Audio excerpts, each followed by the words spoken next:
142-mile-per-hour wind gusts recorded in Naples yesterday afternoon. Joining us now by phone from Fort Myers Police Chief Derrick Diggs.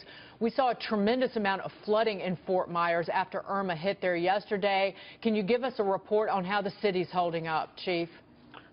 Well, good morning. Good morning. The city's holding up very, very well, as you can expect. We did have some major storm damage. Fortunately for us, we had mandatory evacuation in our low-lying areas, our mobile parks, and our barrier islands, as well as an area of the city we call Zone B, which is basically the area that runs along the Caloosahatchee River. So that helped us out a lot.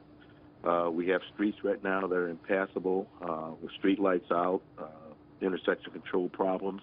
We have all kind of branches and trees and power line down and things like that. So our officers are out in full force. They have been ever since the start of this storm. Right now we're in more of a search and recovery type mode.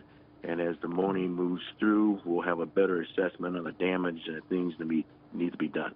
Chief, we've seen images of looting out of, say, Miami, Florida after this hurricane. Is that a problem that you're facing in Fort Myers as well? How do you even prevent it?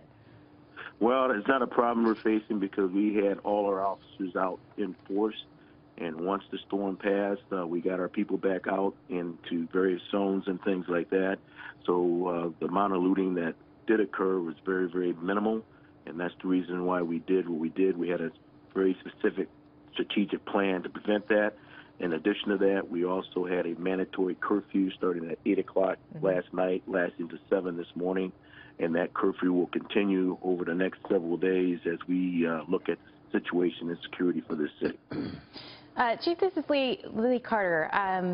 My grandmother lives in Fort Myers. She's in a shelter at Shell Point right down there. And I know that we saw a lot of images in Houston of elderly folks in nursing homes. And can you tell me a little bit about how you're taking care of those kinds of folks and making sure that we don't see any images like that coming out of Fort Myers or local, knowing you have so many retirees there?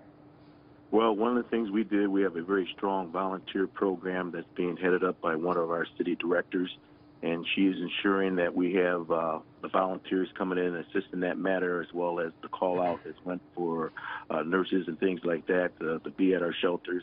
We have security at our shelters with law enforcement there, as well as National Guard people. So I don't anticipate the same things you've seen in the past happening here in Fort Myers. Steve. Chief, this is Steve Forbes here. In terms of, even though it's very early, how, in terms of economic damage, is it structural damage or is it mostly a cleanup and just getting the water out of the way?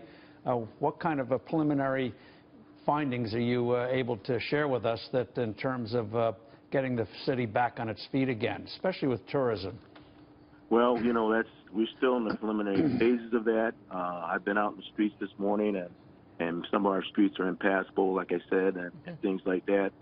We do have some structural damages and stuff, but right now it's really too early to be able to fully answer that question. We'll have a better analysis of that probably a little later on this afternoon. Are most of the buildings in Fort Myers what you might say the most modern kind of structural codes in terms of being what happened after Andrew? A lot of buildings, new buildings out of be better for hurricanes and the like.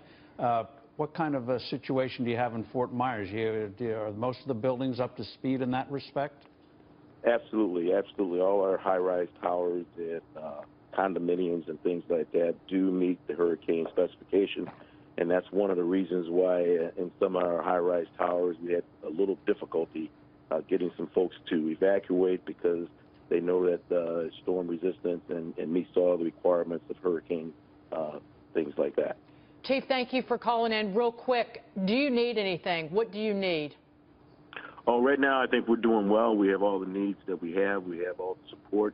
And right now we're just going to coordinate our efforts and make sure that we can recover from this major storm in a positive and effective manner.